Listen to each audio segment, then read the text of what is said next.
Comfort Family. Pagi ini saya membawakan renungan tentang janganlah takut. Saya ambil ayatnya di dalam Matius 10 ayat 28. Dan janganlah kamu takut kepada mereka yang dapat membunuh tubuh, tetapi yang tidak berkuasa membunuh jiwa. Takutlah terutama kepada Dia yang berkuasa membinasakan baik jiwa maupun tubuh di dalam neraka. Pagi ini saya mau membawakan tentang kesaksian saya dan di lingkungan kantor saya. Bulan Desember lalu, kantor kami harus kehilangan satu rekan kerja saya. Tanggal 19 tepatnya tengah malam, teman saya pergi meninggalkan kami. Kami dapat kabar berita hari Senin pagi-pagi. Pagi itu kami memang sudah bersiap-siap untuk berangkat kerja. Tapi ketika saya bangun, saya seperti biasa mematikan alarm. Dan saya kaget ketika saya lihat di grup WhatsApp saya di kantor itu ternyata banyak chattingan. Dan itu jarang terjadi gitu kan. Nah, ketika saya buka, saya sungguh kaget. Saya sampai lemes, saya sampai nangis saat itu dan saya harus kehilangan satu teman saya. Teman saya adalah perempuan, kami sudah berteman sekitar 19 tahun. Di kantor saya saat itu, kami kalau perempuannya cuma hanya ada 6. Kami keuangan berdua, saya satu rekan nama yang satu ruangan dengan saya, dan yang meninggal ini adalah bagian yang suka bikin tender. Saat itu, 1 minggu yang lalunya, memang beliau izin tidak masuk. Tapi 2 minggunya sebelum dia izin itu, hari Kamis, kami sama-sama duduk satu meja untuk makan siang.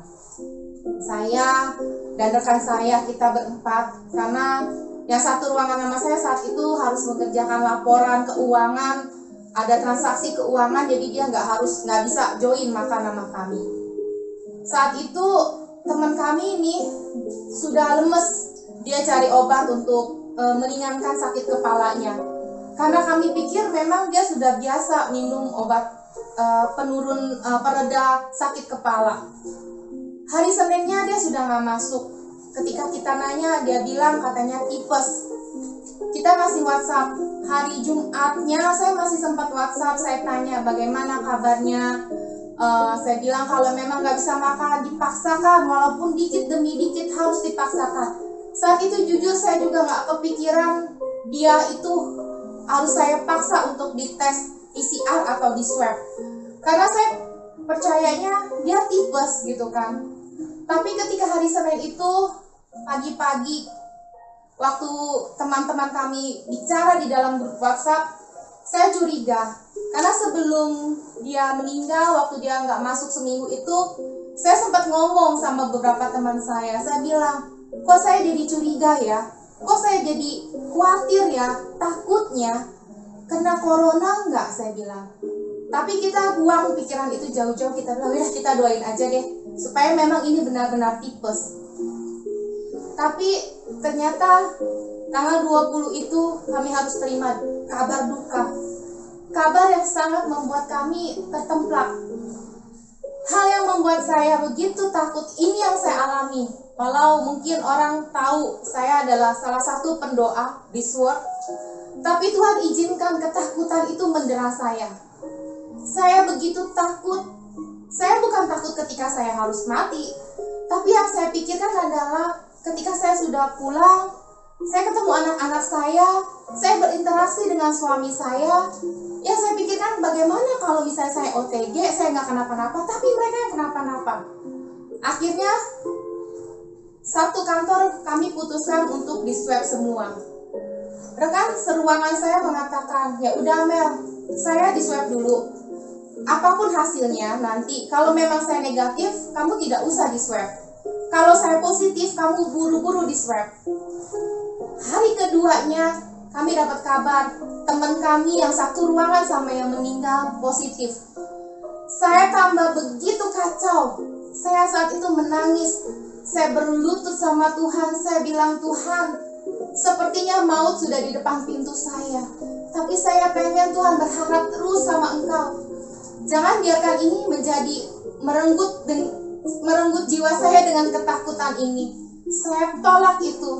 Dan saat itu saya beranikan diri. Hari Rabunya saya ajak suami saya untuk pergi di swab. Akhirnya kami tunggu seharian itu dan hasilnya keluar. Puji Tuhan, hasilnya negatif. Saat saya didera ketakutan, saya sempat hubungin waktu di sana, saya sempat hubungin Ibu Gembala. Tapi Tuhan izinkan Ibu Gembala lagi online sama yang lain. Saat itu saya cuma berlutut, saya berdoa, saya nangis. Setelah selesai, apakah saya tenang? Saya lebih tenang. Tapi saya masih didera ketakutan. Saya bilang sama suami saya harus bagaimana nih? Saya bilang gitu. Satu sisi saya syok dengan kepergian teman saya ini. Satu sisi saya begitu takut dengan hal yang akan terjadi dengan keluarga saya. Begitu juga teman saya satu ruangan, karena dia di rumah ada mamanya yang sudah lumayan umurnya gitu kan. Jadi udah rentan gitu. Jadi kami pikir begitu bahayanya penyakit ini. Tapi begitu bersyukurnya kami ketika kami terima hasilnya negatif. Dan hasilnya teman seruangan saya juga hasilnya negatif. Tapi setelah itu ada 2 rekan kami juga yang kena. Orang kurir kami dan asisten chief accounting kami. Tapi mereka nggak kasih tahu kami di dalam grup. Mereka keep itu diam-diam dan kami kasak kusuk sendiri bagaimana nih kabar mereka. Karena yang saya tahu kurir saya saat itu berinteraksi dengan teman saya untuk mengurus administrasi satu sertifikat di satu departemen listrik gitu kan. Ketika dia udah nggak masuk, kurir saya minta tolong sama asisten chief accounting saya. Dan saat 1 minggu teman saya nggak masuk ini, kedua rekan kami ini sempat nggak masuk dengan alasan demam. Jadi saya yang paling bawel, saya saat itu bilang, ayo dicek supaya kita sama-sama tenang, supaya kita sama-sama enak. Tapi setelah mereka tes, mereka nggak kasih tahu mereka positif atau negatif. Tapi Tuhan baik, tidak ada yang tersembunyi baginya. Jadi ternyata mereka kasih info itu langsung ke bos kami, dan bos kami yang kasih tahu kepada kami bahwa mereka berdua kena. Akhirnya saat itu jadi kami karena kebetulan tanggal 24 akan libur Natal, jadi kami putuskan Senin, Selasa, Rabu, Kamis itu kami nggak masuk sama sekali sampai tahun baru. Karena kami mau kantor kami disteril terlebih dahulu. Kami mau supaya semua staf yang ada di kantor juga dites dulu gitu kan. Tapi puji Tuhan, baik dari OB kami, orang-orang forecasting kami, supir-supir proyek, itu semua hasilnya negatif. Mereka post semua, mereka kasih tahu di dalam grup hasilnya, suratnya bahwa mereka negatif. Saya bersyukur dan akhirnya kita suruh orang untuk datang ke kantor, kami semprot, semua disteril semuanya. Saudara, saat ketakutan itu melanda, saya sempat seperti orang yang hilang pengharapan. Saya sempat berpikir, tapi saya jujur, saya nggak takut kalau saya yang harus mati. Saya cuma benar-benar saya takut maut itu merebut anak-anak saya dan suami saya. Saya cuma bilang sama Tuhan, ampuni saya Tuhan. Kalau saya ternyata sempat mengizinkan rasa takut itu mendera saya. Saya minta ampun Tuhan, saya cepat-cepat cabut rasa takut itu. Ketika hasil tesnya keluar, saya begitu tenang. Tapi saudara, semua yang ada di hati suatu, ketika masalah kami sudah mulai berakhir, sudah mulai tenang, yang saya dengar adalah kami tim pendoa sendiri setiap harinya hampir menerima pokok-pokok doa yang menjadi orang-orang yang terpapar corona ini. Tapi kami selalu doakan, kami doa, kami puasa, kami bawa ke hadapan Tuhan.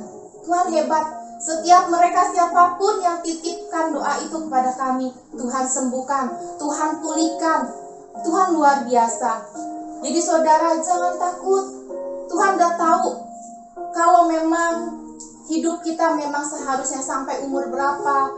Kalau memang Tuhan izinkan, kita pasti ya kalau memang kita harus menghadap Tuhan ya, dengan kesetiaan kita, Tuhan akan memberikan kita mahkota kehidupan yang kekal.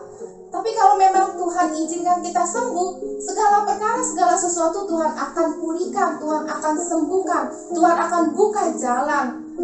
Tuhan Yesus begitu hebat. Saudara, saat kali ini saya benar-benar begitu ketakutannya, saya begitu seperti saya bodoh.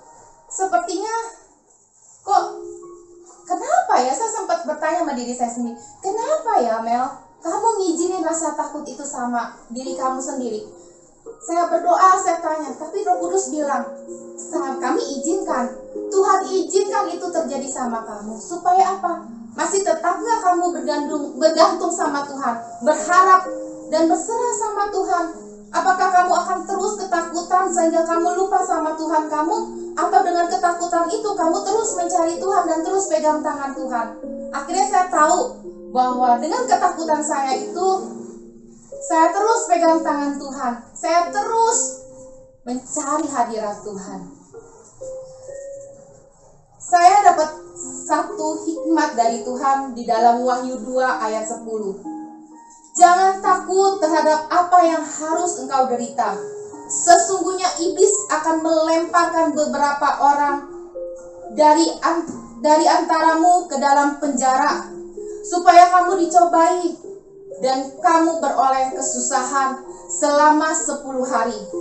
Hendaklah engkau setia sampai mati, dan aku akan mengaruniakan kepadamu mahkota kehidupan. Di ayat ini, di firman ini, Roh Kudus bilang, Tuhan gak tahu, Tuhan bahkan mencatat akan terjadi apa. Hari-hari ini bukan hari-hari semakin mudah. Beberapa banyak hamba Tuhan mengatakan bahwa kita ada di halaman terakhir, kita ada di bab terakhir. Ibaratnya kita ada di lembaran terakhir dalam hidup ini. Semakin dekatkah saudara, semakin jauhkah saudara, semua keputusan di tangan saudara. Ketika saya dapatkan ayat ini, Roh Kudus bilang, kenapa iblis akan melemparkan ke dalam beberapa orang ke dalam penjara? Penjara itu adalah sakit penyakit. Anggap aja kita anggap seperti COVID ini. Tapi dia akan juga membawa 10 hari kesusahan, 10 hari masa karantina, bukan? Itu sudah terjadi. Tuhan Yesus sudah tahu. Bahkan di dalam kitab Wahyu. Kalau kita telah lebih lagi di dalam kitab Wahyu, kayaknya semakin hari, semakin dekat, semakin tidak ada satu titik pun di dalam firman-Nya yang dilewatkan oleh Tuhan, atau yang ibaratnya kita bilang keskip, tidak ada. Tetapi semuanya, ayat demi ayat di dalam firman-Nya digenapi sama Tuhan. Jadi saudara, persiapkan diri saudara. Buang segala ketakutan saudara. Jangan biarkan ketakutan itu menguasai diri saudara. Jangan biarkan ketakutan itu merenggut jiwa saudara dan melemparkan saudara ke dalam neraka. Saudara, Tuhan pasti lindungi kita. Kalaupun sampai kematian merenggut kita, Dia sudah menjanjikan mahkota itu untuk kita. Asal kita setia. Saya bilang sama beberapa orang kantor saya saat-saat ini, selama protokol ini kita jalankan,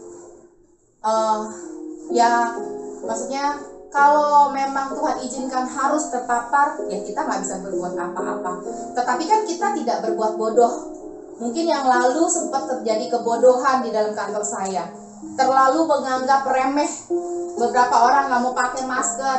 Tapi saya bersyukur, saya dan rekan saya, kami punya ruangan sendiri.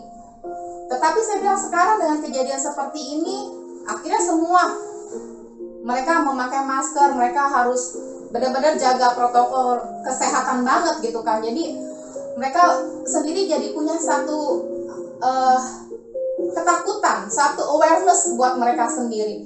Jadi saya bilang kalau memang harus kita udah jaga kesehatan, kita udah jaga protokol ini, kita harus Tuhan izinkan kena juga ya, mau ngomong apa, saya bilang gitu. Dan ini juga sebenarnya bukan penyakit yang memalukan.